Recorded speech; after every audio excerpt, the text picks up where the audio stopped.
Melihat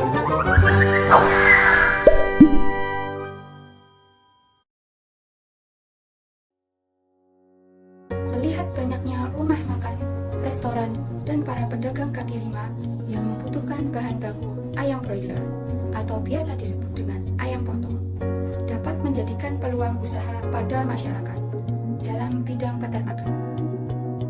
Diprediksi bahwa produksi ayam broiler pada tahun 2020 mencapai sekitar 3,6 miliar ekor.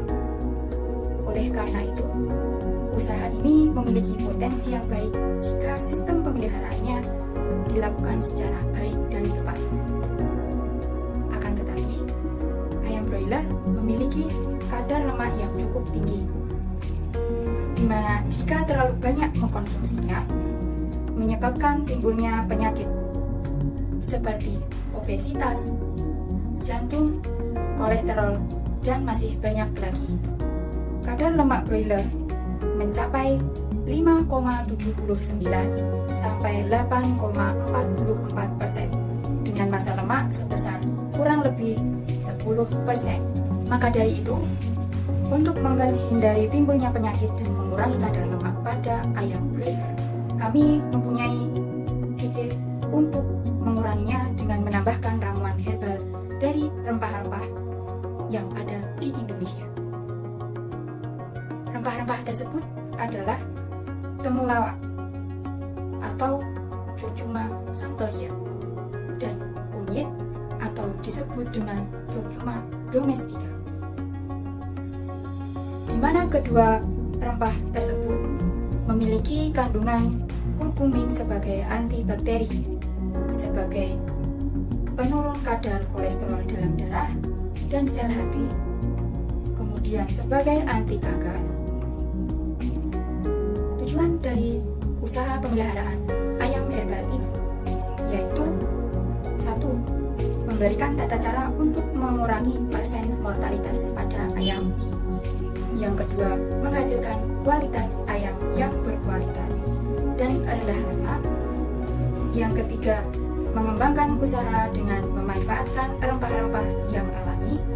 Dan yang terakhir yaitu memperoleh keuntungan dari hasil penjualan ayam broiler.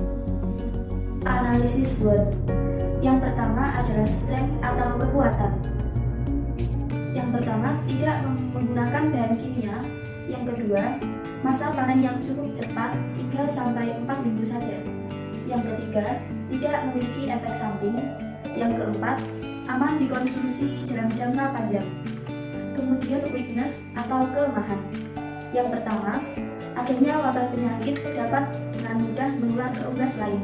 Yang kedua, terkadang bibit yang dikirim ada beberapa yang cacat atau tidak normal. Yang ketiga, waktu panen dapat tertunda beberapa hari atau minggu tergantung pemasaran ayam. Kemudian opportunity atau peluang. Yang pertama, peluangnya cukup besar untuk dikembangkan. Permintaan pasar yang setiap tahunnya meningkat. Yang ketiga, banyaknya masyarakat yang menyukai daging ayam. Yang keempat, memberi keuntungan yang cukup besar. Kemudian, threat atau ancaman. Yang pertama, banyaknya peternak yang menjadi pesaing bisnis ayam broiler ini. Dan yang terakhir, pesaing dalam dunia pemasaran yang semakin meningkat dan ketat. Kemudian, sumber daya dan bahan baku. Bahan baku ayam lemak broiler berkualitas terbuat dari kurkuma santoria atau temulawak dan kurkuma domestik atau kunyit dengan bahan baku yang mudah ditemukan dan memiliki harga yang terjangkau. Baik, selanjutnya yaitu proses pembuatan. Dalam proses pembuatan ramuan herbal dari kurkuma santoria dan kurkuma domestika serta pemberian pada ayam broiler, ini ada prosedur yang harus dilakukan secara berurutan agar menghasilkan ayam broiler yang berkualitas dan rendah lemak. Berikut ini prosedur yang harus dilakukan.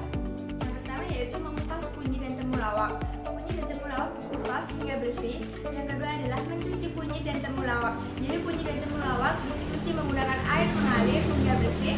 Yang ketiga adalah menghaluskan kunyit dan temulawak dengan blender. Jadi kunyit dan temulawak yang sudah dibersihkan tadi di blender hingga lembut dan ditambahkan air secukupnya.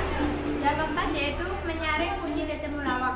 Jadi setelah di blender, kunyit menjadi temulawak tadi disaring sampai terpisah ampas dan cairannya. Rebus kurkuma dengan api yang sedang. Jadi cairannya tadi atau kurkumanya tadi direbus menggunakan air yang sedang hingga mendidih. Yang keenam yaitu diamkan hingga dingin resik. Selanjutnya yaitu berikan pada ayam selama 2 minggu dengan takaran 200 ml ramuan herbal atau 200 ml kurkuma dicampurkan dengan 1000 ataupun 1 liter air.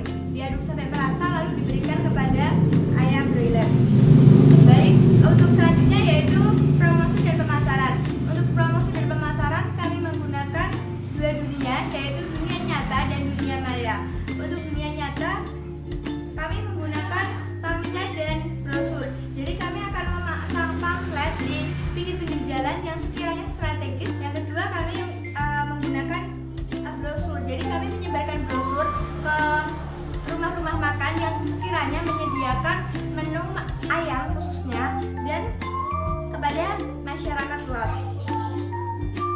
Untuk media maya kami menggunakan atau memanfaatkan Instagram, Facebook, WhatsApp, Twitter, dan website. Jadi media sosial ini sangat berpengaruh besar terhadap masyarakat yang sedang merintis bisnis. Baik, untuk urut-urutannya yaitu produser, promo,